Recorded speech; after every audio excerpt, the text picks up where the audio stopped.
Hi all, இன்றைக்கி நம்ம வெண்டைக்காய் பொரியல் ரெசிபி பார்க்கலாமா?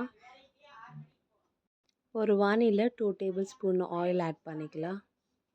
கடுகு 1 டேபிள் ஸ்பூன் ஆட் பண்ணிக்கலாம். உளுந்து ஆட் பண்ணிக்கலாம்.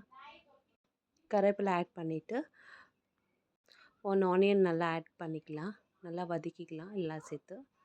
ஸோ நெக்ஸ்ட்டு நம்ம வந்துட்டு ஒரு டொமேட்டோ இருந்தால் போதும், ஒரு தக்காளி ஸ்லைஸாக கட் பண்ணி வச்ச தக்காளியை நம்ம வந்து ஆட் பண்ணிவிட்டு எல்லாம் சேர்த்து நம்ம வதக்கிக்கலாம். நெக்ஸ்ட் நம்ம வந்து கட் பண்ணி வச்ச வெண்டைக்காய் ஆட் பண்ணிக்கலாம். ஸோ டொமேட்டோ சேர்த்துக்கினிங்கனாக்கா வெண்டைக்காய் சூப்பராக இருக்கும்.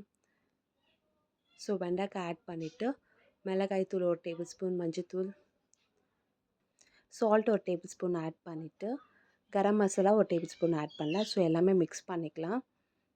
ஸோ எல்லாம் மிக்ஸ் ஆகிட்ட உடனே நம்ம வந்துட்டு ஒரு 5 மினிட்ஸ் நல்லா அது வேகணும். ஸோ வெந்த உடனே கொஞ்சம் நல்லா ஃப்ரை ஆகணும். ஸோ இப்போ நல்லா வதக்கிக்கலாம். ஸோ ஆல்மோஸ்ட் ரெடி ஆகிடுச்சு. உங்களுக்கு ஒரு சால்ட் இன்னும் வேணாக்கா லாஸ்ட்டில் நீங்கள் ஆட் பண்ணிக்கலாம். ஸோ சூப்பராக இருக்கும். சப்பாத்திக்கெல்லாம் இந்த வெண்டைக்காய் பொரியல்னாக்கா சாம்பாருக்கு நல்லாயிருக்கும். ட்ரை பண்ணி பாருங்கள். ரொம்ப சிம்பிள் ஈஸி டிஷ் தான். ஓகே, இந்த சேனலை பிடிச்சிருந்தா லைக் பண்ணுங்கள், ஷேர் பண்ணுங்கள், சப்ஸ்கிரைப் பண்ணுங்கள்.